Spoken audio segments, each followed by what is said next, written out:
Shalom, selamat malam. Bersyukur untuk anugerah dan kebaikan Tuhan. Mari kita akan merenungkan sejenak kebenaran firman Tuhan yang saya baca di dalam 1 Samuel 22. 1 Samuel 22 ayat 1 dan 2. Daud di Gua Adulam. Lalu Daud pergi dari sana dan melarikan diri ke Gua Adulam. Ketika saudara-saudaranya dan seluruh keluarganya mendengar hal itu, pergilah mereka ke sana mendapatkan dia.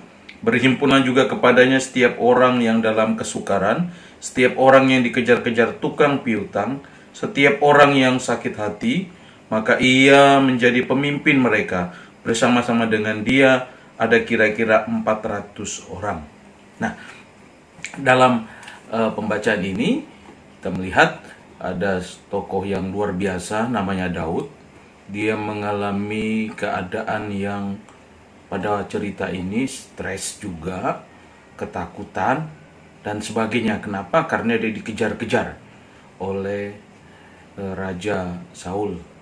Sehingga akhirnya dia melarikan diri ke sebuah gua dan keluarganya juga akhirnya pergi ke sana untuk melihat. Dan yang menariknya adalah dalam gua itu ternyata juga ada orang-orang yang berkumpul sama dengan dia, bukan orang-orang yang baik. Dalam pembacaan kita dikatakan orang-orang yang dalam kesukaran, orang-orang yang dikejar piutang, dan orang-orang yang sakit hati.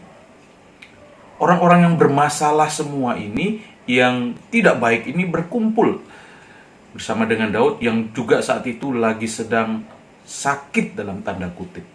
Tetapi apa yang terjadi? Kita melihat ada perubahan yang besar dalam sejarah perjalanan Daud, dan kita melihat 400 orang inilah yang akhirnya juga mendampingi Daud sampai puncak menjadi raja.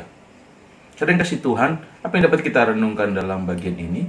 Kita melihat ada perubahan yang terjadi dari orang-orang yang sakit hati, orang-orang yang dikejar piutang, orang-orang yang bermasalah, orang-orang yang dalam kesukaran. Ada perubahan. Dan itu menjadi renungan kita malam hari ini, bahwa kita bisa berubah menjadi lebih baik.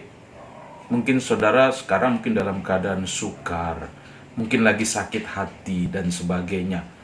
Seperti Daud disakiti oleh Raja Saul yang sebenarnya adalah mertuanya sendiri. Bahkan Daud kan membantu Saul dalam setiap peperangan untuk menuju kemenangan. Tetapi malah apa yang dilakukan oleh Daud itu dibenci dan menjadi kebencian. Dan akhirnya Daud dikejar-kejar dan pasti juga mengalami sakit hati terhadap Saul. Tetapi kita melihat bahwa dalam kitab Mazmur bagaimana Daud mengungkapkan ketika dia dikejar-kejar dan sebagainya, ia selalu berseru kepada Tuhan. Dan itulah yang menjadi kekuatan bagi setiap kita, bahwa ketika kita dalam kesukaran, ketika kita sakit hati, maka berserulah kepada Tuhan. Akan ada pembalikan keadaan, akan ada perubahan yang terjadi.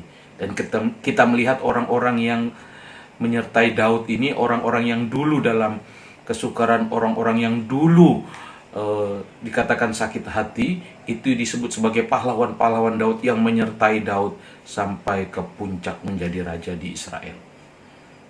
Bapak Ibu sudah yang kasih Tuhan, mari kita menyerahkan kehidupan kita ke dalam tangan Tuhan, menyerahkan segala sakit hatimu, mengampuni orang.